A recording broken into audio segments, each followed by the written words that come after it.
What's up, y'all? So, this is just your daily reminder that the battle is not yours, but it's the Lord's. So, you ever have beef with somebody and you don't know why? You don't understand why they have such an issue with you? Like, you're just being yourself, you're just doing your job, you're just conducting your life in the way that the Lord has instructed you to? Well, run on over to Esther chapter 3 with me because this is where it starts to get juicy between Haman and Mordecai. So Haman, the Agagite, is the king's second in command in Persia, and Mordecai sits at the king's gate, right? So the king has commanded everybody to bow down to Haman. And Mordecai is like, yeah, no, not gonna do it, player. That's against what God has instructed me to do. So he's not with it at all.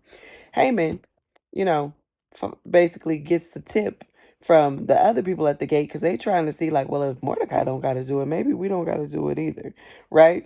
So they testing the water like, hey, Mordecai, the Jew, So then Haman's like, pause. Oh, he don't think he got to bow down to me, and oh, he doesn't want to do it because he's Jewish. Cool, bet. Haman goes to the king and he's like, hey, you got these people in your provinces. They're Jewish. They're not going to do what you said because it's against their rules and customs. You should just kill them all. And he's like, matter of fact, I'll even put some money in your treasury so you could do that, right? Just as to honor you for doing that. And the king's like, okay, bet, that's cool. You know what? Do what you see fit.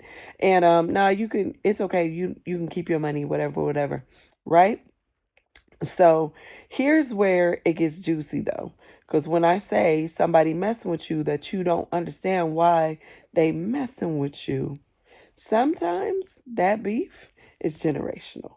So Haman, the Agagite, is also basically, in other words, an Amalekite. Well, who are the Amalekites? The Amalekites were the people who attacked the Israelites on their way out of Egypt when they were worn and tired from travel. They had just ran through the Red Sea, terrified, like praising God, but also terrified, like the Egyptians is right behind us.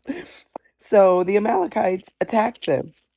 Um, the Israelites obviously won that battle by the Lord's strength, right? But the Lord in Genesis 17:16, he basically said, like, I'm a beef with y'all forever.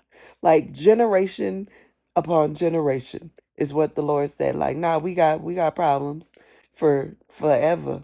Like forever, ever, like forever to us and forever to God don't mean the same thing. So while Mordecai might have been in a precarious predicament, God had already, before Mordecai was even a thought or a whisper on this planet, he had already set him up for the victory because he said, generation to generation, I'm going to deal with y'all every time you get out of pocket. Period. So only thing that Mordecai had to do was be obedient in how he honored the Lord. Had Mordecai stepped outside of God's expectations for him, he definitely wouldn't have had the protection that comes with being obedient to God. So him not bowing down, even though it created a problem, it also set Haman up to be dealt with by God based on his beef with the Amalekites forever. So sometimes when somebody beefing with you, just know if you are in obedience to what the Lord has called you to do, where he's positioned you to be, and you're conducting yourself with godly character, the battle is not yours. It's the Lord's.